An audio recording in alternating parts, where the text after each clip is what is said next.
Politics of obvious and apparent personal vendetta among some youths in Edo State, which has been ongoing for years, most especially since the immediate former governor of the state, Godwin Obaseki, left office on November 12, 2024, took a new twist on Sunday night in the city of Manchester in the United Kingdom, as a yet-to-be properly identified man walked into an event hall where the former governor, Godwin Obaseki, and his wife, Betty, were scheduled to meet Edo people, and attacked one of their main political and media supporters, Aide Obaze, who probably had been in the bad books of some Edo youth's sequel to his ways of always defending the ex-governor Obaseki and exchanging words with those against the ex-governor.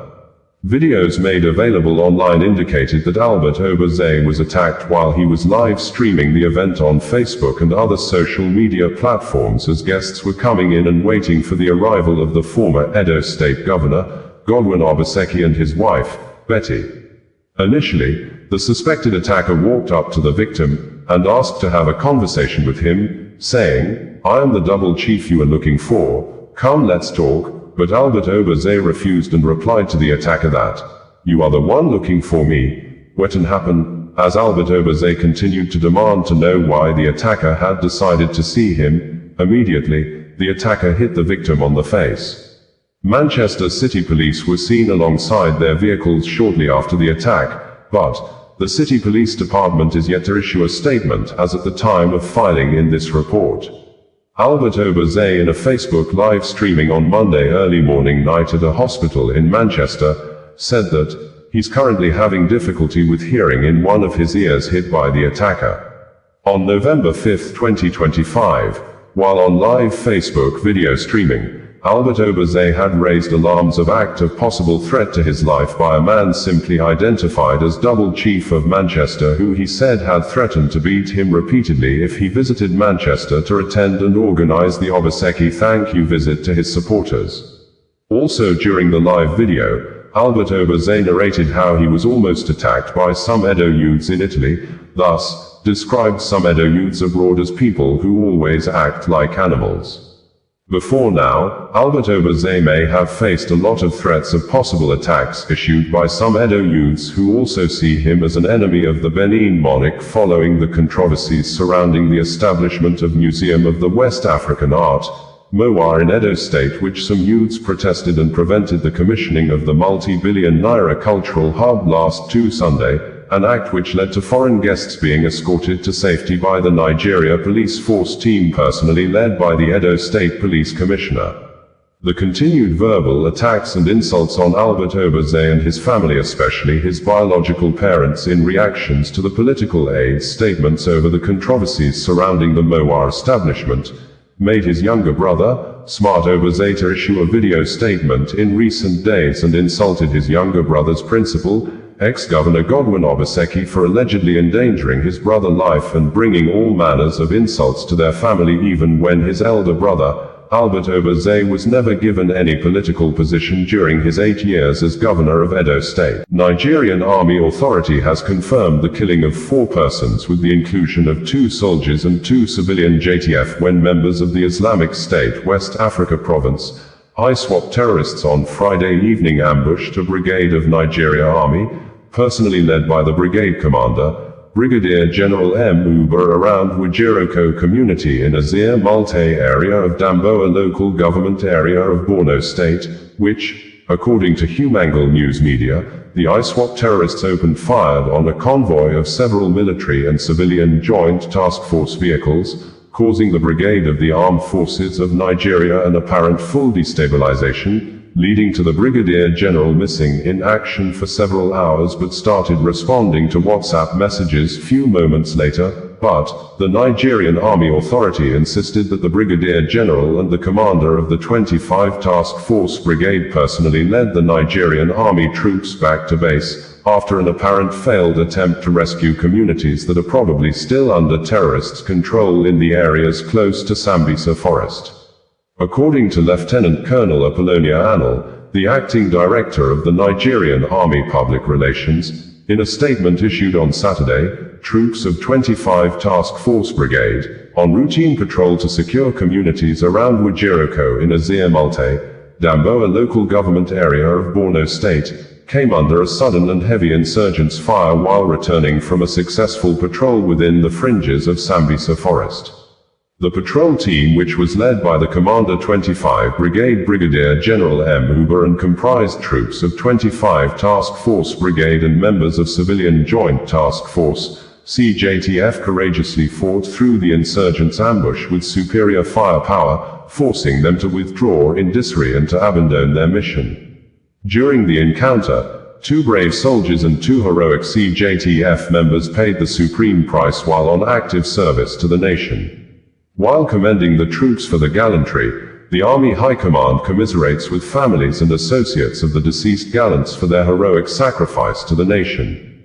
The Army headquarters also wishes to debunk the fake narrative going round some media platforms online alleging the abduction of the brigade commander. The general public is hereby advised to disregard the fake news regarding the incident while praying for the continuous success of our gallant servicemen and women. The Chief of Army Staff, Lieutenant General Wide Shebu, Nigerian Army Medal, salutes the uncommon bravery, resilience and sacrifice of the gallant troops who have continued to operate in one of the most dangerous theaters of conflict on behalf of our dear nation. Their unflinching commitment, even in the face of grave danger, remains a powerful reminder of the daily sacrifices being made by our gallant servicemen and women to keep Nigeria safe. Humangle in its news publication had reported that an attack from members of the Islamic State West Africa Province, ISWAP, occurred around 5 p.m. yesterday near Sabongari in Damboa local government area, Borno State, northeastern Nigeria.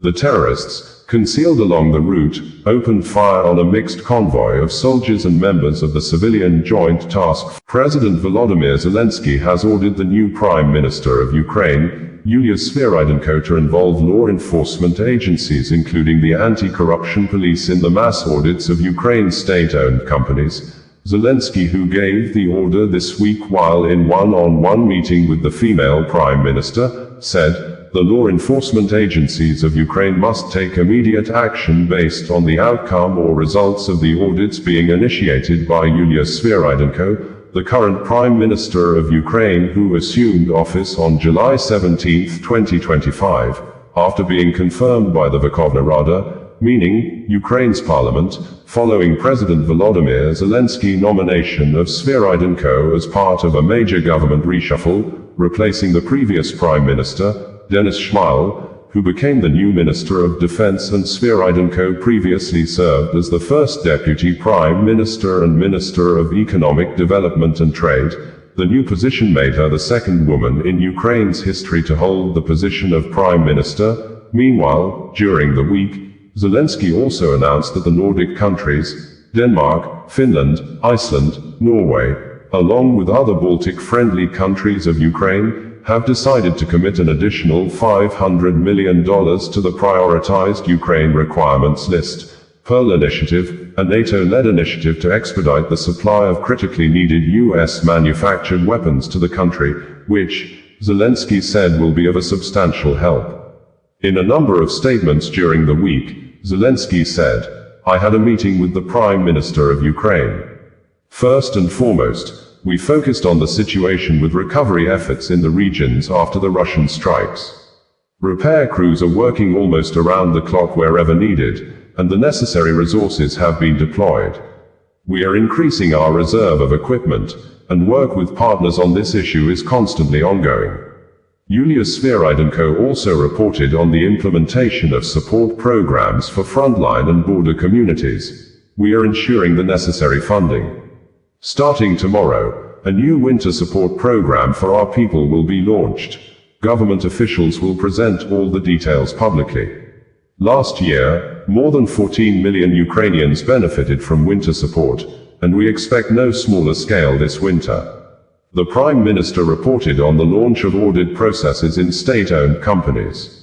"We agreed that the audits must be conducted promptly, and all results must be forwarded to law enforcement and anti-corruption agencies for appropriate action. Personnel decisions will follow based on the findings. I also instructed that Ukraine's key partners be promptly informed about the audit outcomes and related decisions." Transparency in state-owned companies and the elimination of any schemes must be guaranteed.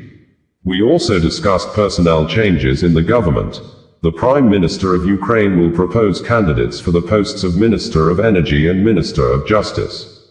Last night, patriots performed well, successfully intercepting Russian ballistic missiles. Yet we still need considerably more forces, systems, and compatible missiles to protect lives. This week, the Nordic countries, Denmark, Finland, bringing you the news in a more digital way.